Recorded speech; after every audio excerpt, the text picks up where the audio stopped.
저는 어렸을 때부터 교회를 다녔잖아요. 우리 어머니가 뱃속에서부터 제가 교회를 다녔으니까요.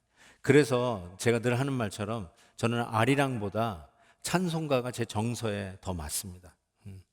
여러분이 민요를 부르거나 아리랑을 부르면 그 정서가 있잖아요. 조국을 생각하고. 근데 저는 찬송가를 부르면 그런 생각이 나요. 그게 이제 모태 신앙자들이 가지고 있는 하나의 뭐 장점이랄까?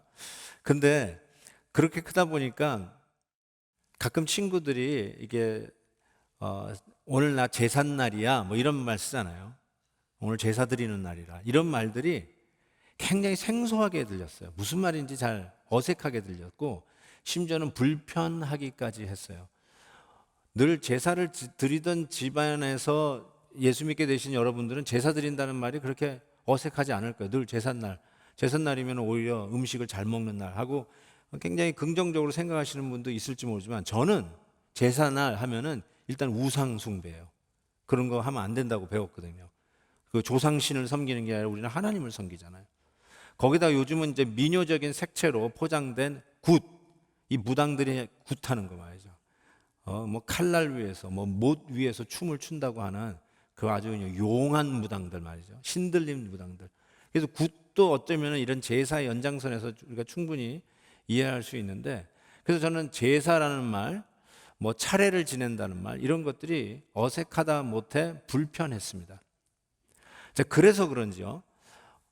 주일학교 출신임에도 불구하고 구약 성경, 물론 통독도 여러 번 했지만 구약 성경에 나오는 내용 중에 여러분도 아마 비슷하겠지만 레위기가 그렇게 쉽지 않습니다. 레위기가 이렇게 소화가 잘 되는 성경 구절이 아니고 낯설어요. 왜요? 거기에 제사라는 말이 계속 나와요. 제사는 나는 굉장히 부정적인 건데 성경에 제사라는 말이 나와요. 그래서 그런지 주일학교 때 뭐 제사에 대해서 성막에 대해서 배운 적은 거의 없었던 것 같고 그냥 스토리 중심으로 뭐 요나와 고레, 다니엘과 사자굴, 뭐 모세와 홍해 가르는 이야기들, 다윗과 골리앗 이런 정도 어떤 스토리 중심으로 굵직굵직한 이야기를 기억하지 구약할 때 뭐 제사제도, 성막 그게 굉장히 많은 양을 차지하고 있는데도 불구하고 어렸을 때 그 부분에 대해서 제대로 배우지 못하고 아까 얘기한 것처럼 제사는 한국적인 문화에서 이 우상 숭배라고 하는 것을 배웠기 때문에 굉장히 불편합니다. 그런데 이 신약 성경 중에 구약이라고 하는 별명을 가지고 있는 히브리서를 봄에 있어서 그래서 우리들이 어쩌면 이게 참 힘들고 해석하기가 이해하기가 힘든 성경이라고 하는 이유도 우리에게 이런 선입관이 있기 때문이 아닌가라는 생각을 해봅니다. 그래서 제가 여러분들에게 숙제를 드리는데 집에 가시면 레위기 8장, 9장, 10장 그리고 16장 이거는 꼭 좀 읽으시면 좋겠어요. 왜냐하면 계속해서 나오거든요. 이 내용들이 제사에 대한 거, 제사장에 관한 얘기들 이런 것들을 여러분이 모르시면 실은 이 히브리서를 이해하기가 상당히 힘듭니다.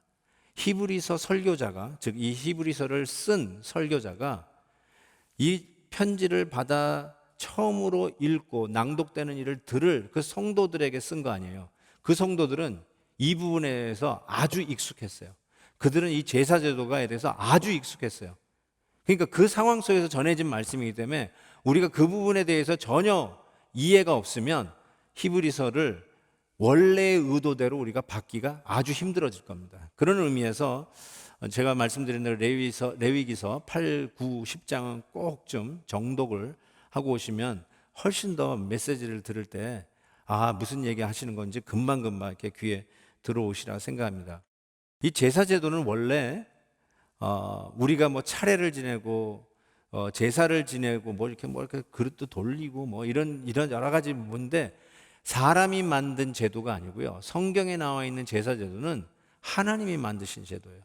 그리고 우리가 여러분이 알고 있는 제사와 성경에 나와 있는 제사는 완전히 다른 얘기예요. 이거를 비슷한 거라고 생각하고 조상신 대신에 하나님 갖다 놓으면 될 거다 이렇게 생각하시면 정말로 오해하시는 겁니다. 그래서 여러분이 히브리서가 어렵고 구약의 제사제도가 너무너무나 힘들다고 생각해요. 헷갈리게 하는 선입관이 있기 때문에 그렇습니다. 그래서 제사제도는 하나님이 만드신 거라고 여러분이 분명히 아셨으면 좋겠고요.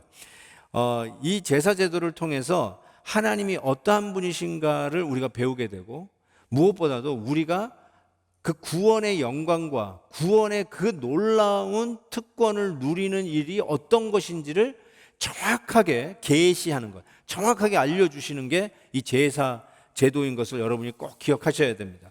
그래서 저는 제사 제도 읽으면서 여러분이 꼭 배워야 할 세 가지의 교훈이 있는데, 어쩌면 같은 말이지만 약간씩 같은 각도에서 말씀드려볼게요. 첫 번째로는 죄를 용서하기 위해서는 반드시 희생이 따른다는 것입니다. 이게 제사제도가 우리가 가르쳐주는 교훈입니다. 죄 용서하면 없던 일로 해주마. 그래 오늘 눈 감아줄게. 이런 식으로 용서를 해서 그냥 눈 감아주는 거, 없던 일로 해주는 거로 죄 용서를 생각하시는데요, 제사제도에서 가르쳐주시는 거는 반드시 희생이 있어요. 없던 일로 해주는 게 죄 용서가 아니에요. 모르는 척 해줄게가 용서가 아니에요. 반드시 죄 용서에는 희생이 따른다. 이거를 제사제도에서 가르쳐주고 있어요. 조금 더 확대를 하면 죄에 대한 형벌은 반드시 죽음으로 갚아야 돼요. 그게 제사제도 우리에게 가르쳐주는 거예요. 곤장 한 대로 갚아지는 게 아니에요. 재물을 가져왔는데 재물을 다리 하나를 꺾어가지고 부러뜨려가지고 여러분의 죄가 사해지는 게 아니에요. 죄에 대한 형벌은 죽음이에요. 죽여야 돼요. 그래서 전부 다 슬러를 다 목을 따는 거죠. 그 다음에 세 번째는 재물의 피 흘림이 없이는 죄 씻음은 없다는 것을 가르쳐 줍니다. 피 흘림이 있어야만 죄 씻음이 있는 거예요. 용서하고 조금 더 다른 말이에요. 씻는 거예요. 클렌징. 정말로 여러분이 깨끗해지는 거예요. 이것이 바로 제사 제도를 통해서 우리에게 하나님이 전달하는 이 구원의 놀라운 영광이 어떤 것인가를 가르쳐 주기 위해서 계시된 하나님의 메시지가 이 제사 제도 안에 들어가 있다는 것입니다. 자, 여러분에게 이런 가정을 하고 말씀을 이제 들어봤으면 좋겠어요. 여러분, 예를 들어서 여러분의 자녀가 갑자기 여러분에게 찾아와 가지고, 아빠, 엄마, 나 대학 졸업하고 신학교 갈래. 너무 놀라지 마세요. 또 신학교 갈래 라고 하면 여러분이 뭐라고 얘기하시겠어요? 갑자기 얘가 교회 수양회에 갔다 왔어요. 근데 얘가 갔다 오더니, 아빠 나 목사 할래 앞으로. 그럼 여러분 뭐라고 얘기해 주시겠어요? 목사는 이런 거란다, 저런 거란다, 너 이런 거 준비해야 된다, 저런 거 준비해야 된다, 이렇게 어드바이스를 하실 것 같은데, 그런 의미에서 옛날에 지금부터 2000년 전, 3000년 전에 이런 제사제도가 있었던 구약 시대에 한 아들이 아빠한테 와가지고, 아빠 나 대제사장 되고 싶어, 나 제사장 할래 라고 한다면, 그 당시 엄마 아빠들이 자기 대제사장 되고 싶어하는 아들에게 뭐라고 이야기해 줄 건가 라는 요 질문을 가지고 오늘 본문을 봤으면 좋겠습니다. 왜냐하면 오늘 본문에 대제사장이 되는 그 자격과 그리고 역할과 기능에 대해서 아주 자세히 설명하고 있기 때문에 그렇습니다. 자, 누가 대제사장이 돼요? 1절 보십시오. 대제사장마다 사람 가운데서 택한 자라고 이야기했습니다. 첫 번째 자격 조건, 사람 가운데서 택해야 돼요. 여러분 사람이어야 대제사장이 됩니다. 너무 뻔한 얘기 같지만 실은 1절에 보면 사람을 위하여 사람 가운데서 뽑는다. 이 말은 사람을 대표하기 위해서 사람 가운데서 뽑는 거예요. 여러분을 대표하기 위해서 옆에 여러분이 집에서 키우는 복슬 강아지를 내 대신으로 내놓지 못해요. 여러분의 집에서 키우는 강아지가 아무리 이뻐도 여러분을 대신할 수 없어요. 그래서 우리를 대신하기 위해서는 우리와 똑같은 사람 가운데서, 즉 그 레위 족속 아론의 집안의 그 혈통에서 바로 우리 가운데서 이렇게 뽑게 됩니다. 이 말은 이렇게 생각하시면 좋겠어요. 예를 들면 가끔 정치인들이 이 선거철에 이 모내기에 나가는 것들이 뉴스에 나오고, 뭐 지하철 타는 것들이 이렇게 가끔씩 이게 뉴스에 나와요. 그 의도가 약간 정치적인 색채가 있다 할지라도 무슨 의도인지는 알겠어요. 무슨 의도라고 생각하십니까? 내가 이제 뭐 정치인으로 나오는데 나는 당신들을 안다는 거예요. 당신들을 이제 대표하는 정치인이 될 터인데 당신들이 어떻게 사는지, 대중교통을 타고 다니는 그 심정이 무엇인지, 농사 짓는 농부의 마음이 어떤 것인지를 모내기를 하고 늘 승용차만 타고 다니던 사람이 드디어 대중교통도 타고 다니면서 여러분의 컨텍스트를 이해하는 사람으로 나서니까 나를 뽑아주십시오. 그 뜻 아니겠어요? 여기서 대제사장이 된다는 것은 우리를 대표하기 때문에 우리의 형편을 아는 자가 대제사장이 되어야 된다는 거예요. 우리가 맞는 비를 맞는 자가 대제사장이 되어야 되고요. 우리가 느끼는 추위를 똑같이 느끼는 자가 대제사장이 되어야 된다는 거예요. 우리는 고생하고 있고 우리는 비 새는 집에서 지내는데 자기는 아방궁에서 지낸다. 이런 사람은 대제사장이 될 수 없고 우리를 대표할 수 없다. 그 뜻이에요. 그래서 사람 가운데서 뽑는다는 그 뜻이에요. 또 대제사장의 자격은 4절에 이렇게 되어 있어요. 이 존귀는 아무도 스스로 취하지 못하고 오직 아론과 같이 하나님의 부르심을 받은 자라야 한다. 스스로 취하지 못한다는 게 뭐냐면 내가 되고 싶다고 되는 게 아니라는 거예요. 내가 갑자기 어느 날 나는 이제 대제사장 될 거다. 그리고 스스로 대제사장 되는 게 아니라 하나님이 부르셔야 되고, 이 존귀는 대제사장직을 얘기하는 거예요. 마치 미국에서 판사를 Your Honor라고 부르듯이 honor, 존귀, honor, 이 대제사장직이 honorable한 포지션이잖아요. 이 존귀라는 이 직, 대제사장직은 되고 싶다고 되는 게 아니라 하나님의 부르심을 받아야 된다. 그래서 하나님이 모세에게 명해서 아론에게 그 대제사장 옷, 에봇을 입혀주는 것으로 하나님이 부르신 자, 하나님이 택한 자, 사람 가운데서 택하는데 하나님이 택한 자, 내가 되고 싶다고 되는 게 아니라 하나님의 부름을 받은 자가 대제사장이 된다라고 이야기를 하고 있습니다. 이게 굉장히 중요한 자격 조건이에요. 자, 두 번째로는 제사장의 역할은 이렇게 얘기하고 있어요. 1절 다시 보시면 대제사장마다 사람 가운데서 택한 자이므로 하나님께 속한 일에 사람을 위하여 이 대제사장의 일을 하게 되죠. 그러니까 하나님에게 속한 일을 하는 것이 대제사장입니다. 이 말은 exclusively, 배타적으로 하나님의 일만 하는 거예요. 우리가 오해하지 말 것은 여러분이 가지고 있는 직장이나 제가 교회에서 가지고 있는 이 목사직이나 하나님 앞에서 다 거룩하고 귀한 것입니다. 하나님의 부르심을 받은 거예요. 그런데 대제사장은 하나님에게 속한 일, 성막의 일, 성전의 일만 하게 되어 있어요. 제가 다른 메케닉 일을 하고 그 다음에 파트타임으로 목회하는 사람이 아니라 저는 풀타임으로 목회만 합니다. 교회 일만 하는 거예요. 그런 의미에서 이 대제사장은 아무리 자기가 정말로 이 손재주가 많아가지고 나는 이 카펜터 일도 하다가 파트타임으로 대제사장 일도 하겠다, 그럴 수 없어요.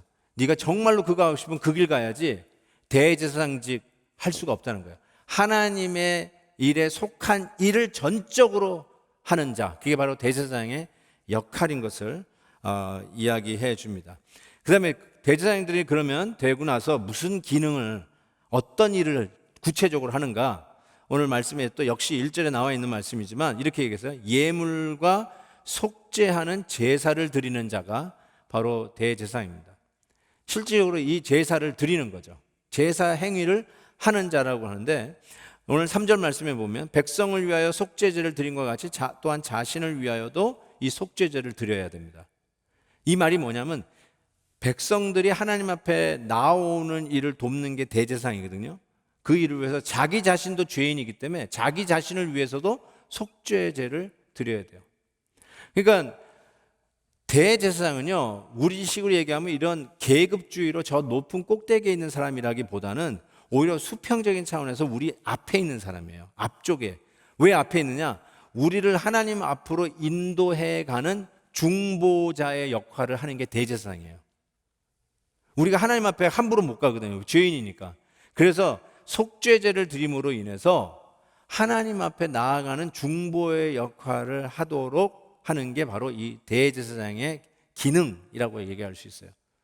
또 한 가지의 기능은 2절에 이렇게 나와 있죠. 그가 무식하고 미혹된 자를 능히 용납할 수 있는 자. 무식하고 미혹된 자를 능히 용납할 수 있는 자.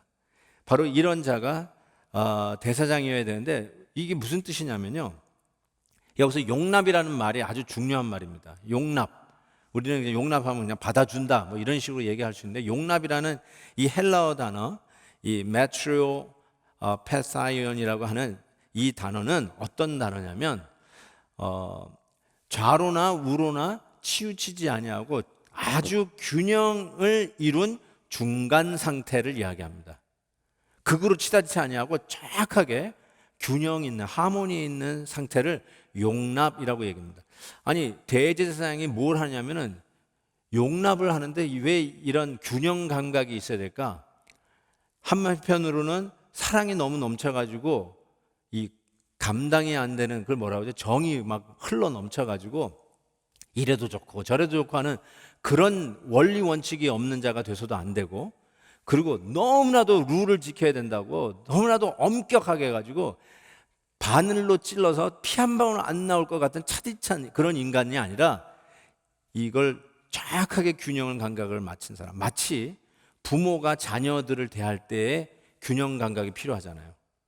애가 아무리 귀엽다고 해도 애가 막 지멋대로 하고 칼 가지고 놀고 송곳 바늘 가지고 막 놀면서 자기 동생 찌르고 막 이럴 때, 야, 정말 내가 쟤네들 억제하면 안 되지, 마음껏 해라. 이러면 이거 안 되잖아요. 그거 말려야 되잖아요. 그런 건 말려야 되고, 동시에 성적이 B 플러스 나왔다고 너 이것뿐이 못해 해가지고 그냥 귀싸대기를 올려붙자든지 혁대를 빼가지고 쥐에 팬다든지, 이건 또 말이 안 되잖아요. 이거는 방종과 폭력이라고 할 수 있는데, 그거를 정확하게 균형을 잡은 자가 부모가에게 꼭 필요하잖아요. 그게 바로 자녀들에 대한 용납, 이게 부모의 놀라운 절제력에서 나오는 거거든요. 이 용납을 할 줄 알아야 되는데, 대제사장이 바로 이 용납을 할 줄 아는 자여야 된다. 특별히 누구를 용납해야 되는 면에서 이야기를 하냐면, 이 무식하고 미혹된 자를 용납해야 돼요. 공부 못했다고 무시하거나, 생활이 좀 어렵다고 그 사람의 일들을 봐주지 않거나, 이건 말이 안 되는 거예요.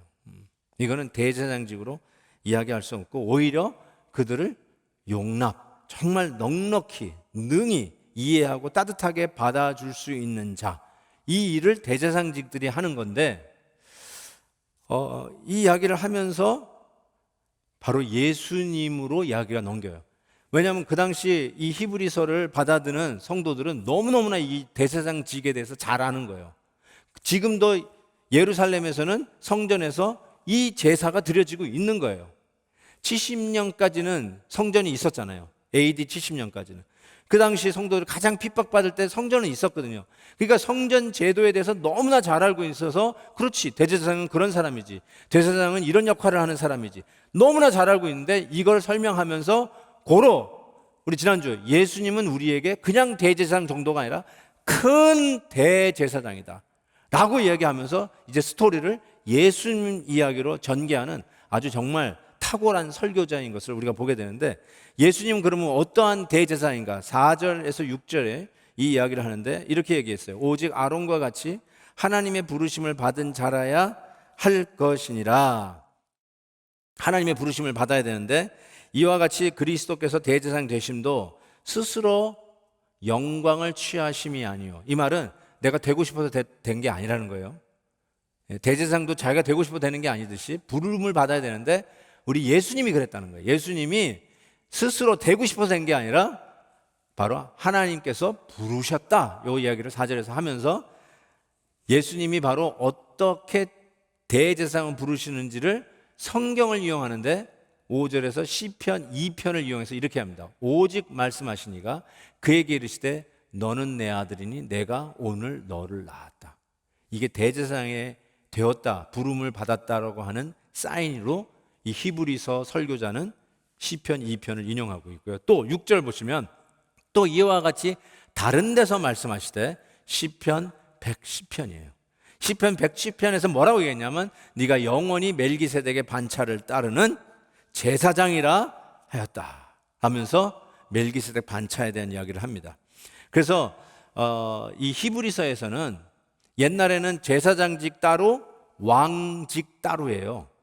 그런데 예수 그리스도 안에서 드디어 이 왕대심과 제사장 되심이 하나로 묶였어요. 이걸 로열 프리스트후드라고 합니다. 구약에서는 이게 따로따로 놀았는데 예수님 안에서 이것이 하나가 되었어요. 그걸로 구약에서 이야기하는 이 모든 제사 시스템, 그리고 이 제사장직, 대제사장직은 앞으로 오실 예수 그리스도를 향한 그림자인 것을 설명하는 것입니다. 우리가 그렇게도 잘 알고 매년마다 해왔던 그 모든 제사의 제도는 앞으로 오실 실제 되시는 예수 그리스도의 그림자, 실제의 그림자를 우리가 했다는 것이죠. 영화로 얘기하면 구약은 예고편이에요. 그리고 진짜 영화가 본방 상영이 되는 게 예수 그리스도예요. 앞으로 실제가 오시면 이럴 것인 거를 내다보는 게 지금 여러분이 그렇게도 잘 알고 있는 구약의 제사 시스템이고 대제사장의 역할인 것을 이야기하는 것입니다. 자, 그러면 어떻게 아까 시편 2편에서 내가 오늘 너를 낳았도다, 내 아들이다라고 하는 이 말이 왕이시며 제사장으로 연결되는지를 한번 좀 보기를 원합니다. 그래서 원래 이게 아들 되면 왕, 디바인 킹을 이야기하는데 우리가 이거 굉장히 중요한 말이에요. 지난 2000년 동안 바로 이것이 이단 논쟁의 가장 중요한 포테이로예요. 가장 중요한 이슈 중에 하나예요. 왜 그러냐면 이단은 뭐예요? 예수님을 하나님으로 인정하지 않아요. 또 반대로 예수님을 사람으로 인정하지 않아요. 양쪽으로 치우치면 이단이에요. 예수님은 하나님이신과 동시에 100% 사람이십니다. 100%. 이거를 성경에서 이야기하고 있기 때문에 여기에 준하지 않으면 그걸로 이단이 결정됩니다. 근데 오늘 이 말씀이 예수님이 하나님이 아니다라고 하는 인용구로 제일 잘 쓰이는 게 바로 오늘이에요. 하나님께서 오늘날 내가 너를 낳았도다. 아니 아들이면 성부 하나님 아버지, 성자 하나님 아들인데 아들을 낳았다는 말은 이거는 하나님이라고 하는 피조물 아니냐. 이해가 되죠? 우리는? 그러니까 이 사람 얘가 내 아들이에요. 이렇게 얘기하잖아요. 어떤 의미에서는 이 얘는 내가 벌어다 준 돈으로 공부시켰고 내가 벌어다 준 돈으로 밥을 먹인 내 애라고. 그러니까 아버지보다는 한 급 아래라는 뜻이에요. 그리고 또 내가 낳았으니까 내 자식이에요. 나 없으면 못 사는 애란 말이에요. 이제 그런 의미에서 아들이라고 하는 개념은 아버지보다 낮은 거예요. 아버지보다 하나 아래예요. 그런 의미에서 예수님을 낳았다라고 한 거 보니까 이거는 예수님은 하나님이 아니라 실은 낳은 피조물 아니냐라고 주장하는 걸로 이 구절들이 사용되는데 실은 우리들의 개념으로는 이게 이해가 돼요. 그럴 수 있겠구나라는 생각을 하는데 성경에서 아들됨은 우리가 생각하는 아버지 밑에 한 끗 아래 아들됨하고는 전혀 상관이 없어요. 성경에서 아들됨은 이런 거예요. 아버지의 유산을 그대로 물려받는 것이 아들이에요. 아버지 거가 아들 거라는 뜻이에요. 아버지의 권위와 아버지의 권세와 아버지의 영광과 아버지의 위엄과 그 모든 것이 그대로 아들 거. 그런 의미에서 아들됨이에요. 피조물이라는 게 아니고 한 급 아래라는 것이 아니고 나 없으면 못 사는 그 열등한 존재로서의 아들이 아니라 아버지 것이 아들 것이라는 바로 그 뜻이에요. 그런 의미에서 요한복음 1장이 드디어 이해가 되는 거예요. 태초에 말씀이 계시나 이 말씀이 곧 하나님이시니라 그가 없이는 된 것이 없느니라. 태초부터 계신 것이지 태어난 피조물이 아니라는 것을 분명히 천명하고 있죠. 로마서 1장에서는 부활하사 능력으로 하나님의 아들로 선포되었다. 부활하셔서 드디어 아들 된 게 아니에요. 이미 아들 되신 그 영적인 권세와 위엄이 부활함으로써 verify, 선포되어지는 것을 얘기해요. 그런 의미에서의 아들됨입니다. 그래서 예수님이 공생애를 시작하실 때 세례 요한에게 세례를 받고 공생애 시작한 거 기억나시죠? 그게 굉장히 중요한 사건이에요. 가장 공생애를 시작하는 바로 그 사건 속에서 뭐라고 하나님이 말씀하면 하늘 문이 열리고 비둘기와 같은 성령이 임하시면서 하늘에서 음성이 들립니다. 이는 내 사랑하는 아들이요 라고 했어요. 이는 내 사랑하는 아들이요. 하나님의 권위를 그 위에 선포하는 모습이죠. 얘가 내가 낳았다. 나는 직접 못 가지만 얘 말 잘 들으면 그냥 그래도 얼추 될 거다. 그런 뜻이 아니에요. 하나님인 우리 주님께서 드디어 공생애를 시작하는 이 팡파레와 같은 거예요. 너는 내 아들이라. 저의 말을. 그리고 예수님이 십자가 지시기 전에 가장 중요한 순간이 변화산이잖아요. 변화산에서 베드로가 장막, 초막 셋을 짓때 뭐 하면서 나오는 때 그때 하늘이 다시 열리면서 하나님께서 말씀하십니다. 이는 나의 아들 곧 택함을 받은 자니 너희는 그의 말을 들으라. 여기서 또 나와요. 그러니까 아들됨에 대한 선포는 그분이 우리의 하나님이시고 왕 되시며 그분이 우리를 인도해 가실 대제사장 되실 분이라는 것을 선포하는 말씀이에요. 그래서 시편 2편 오늘날 내가 내 아들을 낳았도다라는 그 말씀이 그냥 이게 뭔가 하는데 히브리서 설교자는 그것을 정확하게 이게 바로 예수 그리스도의 우리의 왕 되심과 제사장 되심을 선포하는 말씀으로 적용하고 있는 것이죠. 두 번째, 예수님의 그 제사장 되심은 용납하심에 달려 있습니다. 아까도 인간 대제사장은 우리의 무식함과 미혹받는 우리들을 넉넉히, 능히, 젠틀하게, 따뜻하게 받아주시는 이 용납하심이 제사장의 아주 중요한 기능인데 바로 예수님이 그와 같이 우리를 용납, 받아주신다라고 이야기하십니다. 그러면서 7절에 그 제사장 대신의 모습을 볼 수 있는 구절이 나오는데 그는 육체에 계실 때 자기를 죽음에서 능히 구원하실 이에게 심한 통곡과 눈물로 간구와 소원을 올렸다 이렇게 얘기하고 있어요. 육체에 거실 때 언제죠? 지금 공생애 하실 때 언제 예수님이 심한 통곡과 눈물로 기도하신 적이 있죠? 겟세마네요. 맞아요.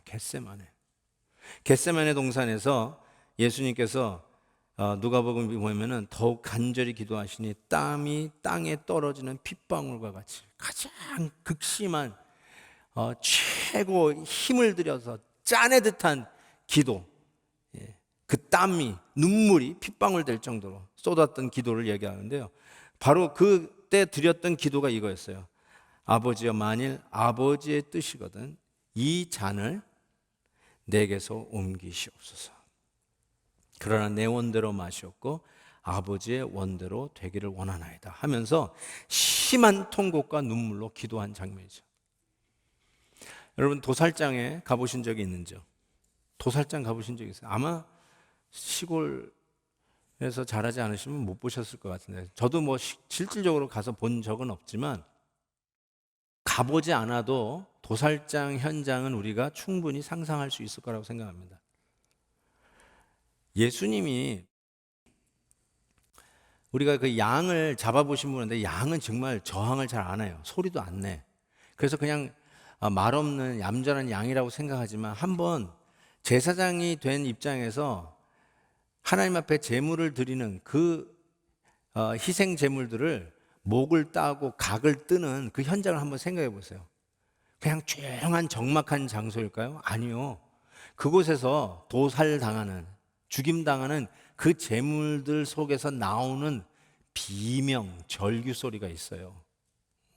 아무리 소리를 안 지어도 목이 따지면서 돼지도 멱을 딸 때는 멱 따는 소리가 난다는데 그러면서 그 피비린내 나는 소리와 피를 줄줄 뿜어내면서 발버둥 치는 그 재물을 한번 생각해 보세요. 그리고 목이 잘려나가면서 그 소리 없이 그냥 지르는 비명, 심한 통곡과 눈물의 그 비명 소리를 한번 상상해 보십시오. 예수님께서 진짜로 심한 통곡과 눈물로 기도한 것은 겟세마네 말고 또 한 군데 있습니다. 바로 십자가에서 예수님이 유월절 어린 양 희생 제물로 십자가에서 심한 통곡과 눈물로 부르짖는데 마가복음 15장 이렇게 돼 있어요. 제9시에 예수께서 크게 소리 지르시되 엘리 엘리 라마 사박다니 하시니 이를 번역하면 나의 하나님 어찌하여 나를 버리셨나이까. 십자가에서 유월절 어린 양으로 심한 통곡과 눈물로 부르짖는 우리의 희생 제물이 대신 예수님께서 십자가에서 부르짖는 소리가 바로 저 소리였어요. 여기서 꼭 하나 짚고 넘어가야 될 게 있어요. 그게 뭐냐면 7절 후반절에 보면 그의 경건하심으로 말미암아 들으심을 얻었느니라. 예수님께서 심한 통곡과 눈물로 기도와 간구를 드렸는데 그 간구가 들으심을 얻었다는 거예요. 무슨 기도가 응답됐다는 말입니까? 예수님이 무슨 기도를 드렸는데 그 기도가 들으심을 얻은 것입니까? 이 잔을 내게서 옮기시옵소서? 그 기도를 들으셨나요? 아니요, 그 기도 들어주시지 않으셨어요. 잔은 옮겨지지 않았어요. 그럼 도대체 무슨 기도를 들어주신 건가요? 내 뜻대로 마옵시고 아버지의 뜻대로 하옵소서. 내 원대로 마옵시고 아버지의 원대로 하시옵소서. 이 기도가 응답되었다는 뜻입니다. 바로 그 기도 때문에, 그 기도가 들으심을 얻었기 때문에, 응답되었기 때문에 드디어 우리의 구원이 완성된 거예요. 그 기도를 하나님 아버지께서 들어주셨기 때문에 절망 속에 있었던 우리가 드디어 소망을 가지게 된 거라고요.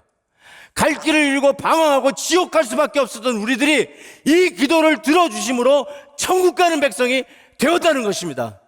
부족하고 연약했지만 이 기도를 아버지가 들어주셨기에 십자가에서 부르짖는 예수 그리스도의 심한 통곡과 부르짖음의 기도가 응답되었기에 드디어 절망과 지옥을 향해 가던 우리들이 천국의 백성 되고 소망을 갖게 되었다는 것입니다. 여러분이 그 안에 소망이 있고 여러분이 그 안에 가능성을 찾게 되고 그곳에서 다시 시작하고 그곳에서 새로운 출발을 할 수 있게 되었다는 것입니다. 사랑하는 성도 여러분, 그런 의미에서 우리는 더 이상 다른 게 필요 없는 존재가 됐다는 거예요. 예수 안에서 모든 것이 필요 충분 조건이 다 완성되었다는 뜻이에요.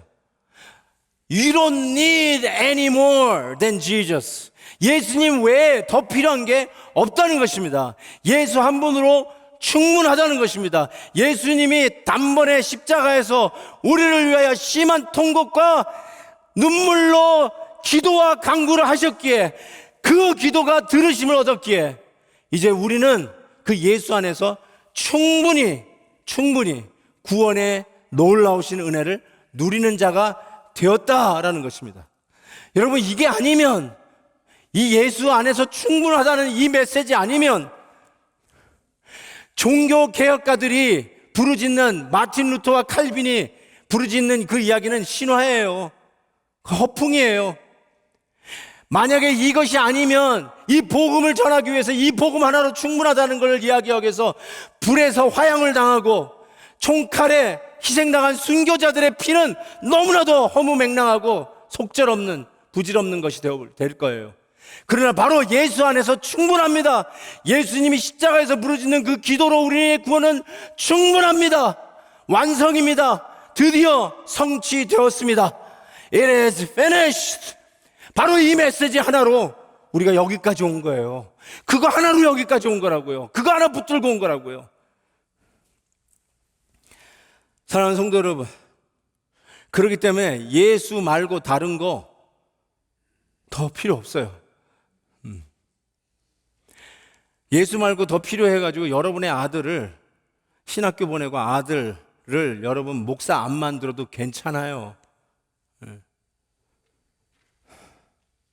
우리 아들 목사 만들어야만 꼭 직성이 풀리겠다고요? 아니에요. 그거 필요 없어요.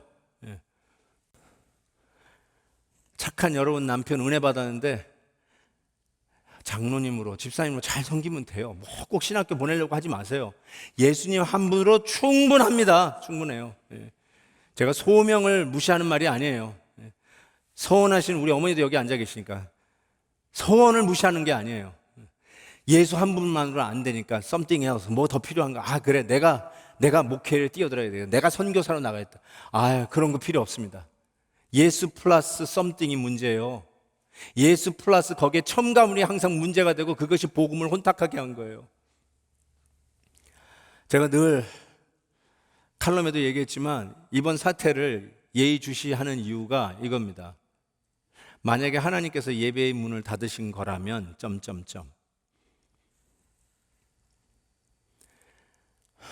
주정부가 닫은 게 아니고요, 페더럴 정부가 닫은 게 아니라 만약에 하나님이 우리의 예배의 문을 닫은 거라면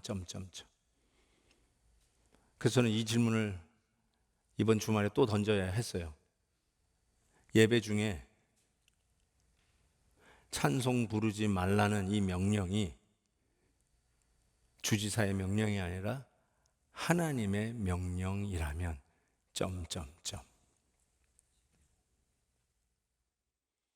우리의 입술은 예수님 한 분으로 족하다고 얘기하는데 실질적으로 여러분 예수 한 분으로 만족하지 않아요. 예수 플러스 썸띵을 항상 원해요. 여러분의 입술은 예수님 한 분으로 만족한다고 그러는데 실질적으로 여러분의 삶을 들어보니까 예수 하나 가지고는 족하지 않아요. 그래서 더 원해. 딴 걸 원해. 그래서 예수 한 분만으로 만족한다는 그 찬양을 부를 때 그 입술 다물라! 역겨워서 못 듣겠다! 너희들의 예배도 못 받겠고 이제 열어줬더니 예수 한 분만으로 만족하다고 그러면서 예수 말고 다른 거를 추구하고 있는 우리들의 입술의 고백을 보면서 그 입술의 고백 찬송도 못 받겠다! 그 입 다물라! 입 좀 다물어라! 그거 아니겠어요?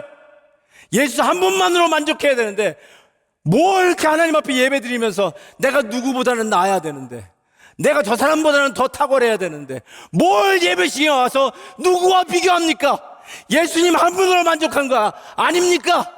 예수 안에서 모든 게 다 된 거 아닙니까? 아멘도 없는 거 봐요. 네. 마스크 끼고 있잖아요. 마스크. 그래서 말도 못 하잖아요. 예수 하나 한 분으로 만족합니다. 딴 거 찾지 마세요. 예수님께서 이 잔을 내게서 옮기시옵소서 그랬어요. 여러분도 그 기도 있으실 거예요. 하나님 이 잔을 옮겨주세요. 이것만 없으면 내가 살 것 같습니다. 이 잔만 좀 치워주세요. 그러면 내가 열심히 주를 섬길 수 있을 것 같습니다. 하나님 이 잔만 좀 어떻게 좀 없애주세요. 내 눈앞에서 사라지게 해주세요. 그러면 내가 그냥 올인해서 하나님을 섬기겠습니다. 그런 기도도 있으시죠? 하나님 내 이 기도를 지금 몇 년째 드리는 기도입니까? 어찌 응답이 없으십니까? 이것만 해주시면 내가 다 하겠습니다 라고 하는 여러분이 이야기하는 그 잔, 옮겨달라고 하는 그 잔, 주님이 그 기도를 너무너무나 잘 아세요. 왜요? 주님이 그 기도 했거든요. 할 수만 있으시면 이 잔을 옮기시옵소서. 근데 주님 어떤 기도가 응답됐어요? 내 뜻대로 마옵시고 아버지의 뜻대로 하옵소서. 그리고 그 뜻이 이루어져서 저와 여러분의 구원이 이루어졌어요. 저는 이렇게 생각합니다. 예수 그리스도가 정말 그 한 분으로 내가 만족하다는 신앙 고백이 있다면 여러분이 원하는 대로 하나님이 혹 여러분의 잔을 옮기시지 않으셨다 할지라도 예수 안에서 우리가 생각하지 못했던 넓이와 깊이로 우리보다 훨씬 높은 지혜와 우리보다 훨씬 깊은 하나님의 경륜으로 여러분의 기도를 응답해 주실 것을 믿습니다. 이것이 바로 우리가 그리스도 안에서 가진 보람이라고 생각해요. 그게 우리가 그리스도 안에서 오늘도 선포하고 자랑해야 할 메시지라고 생각합니다. 한번 이 찬양 한번 불러보겠습니다. 나 무엇과도 주님을 바꾸지 않으리. 한번 1절 부르고 한번 잠깐 기도하는 시간 갖겠습니다.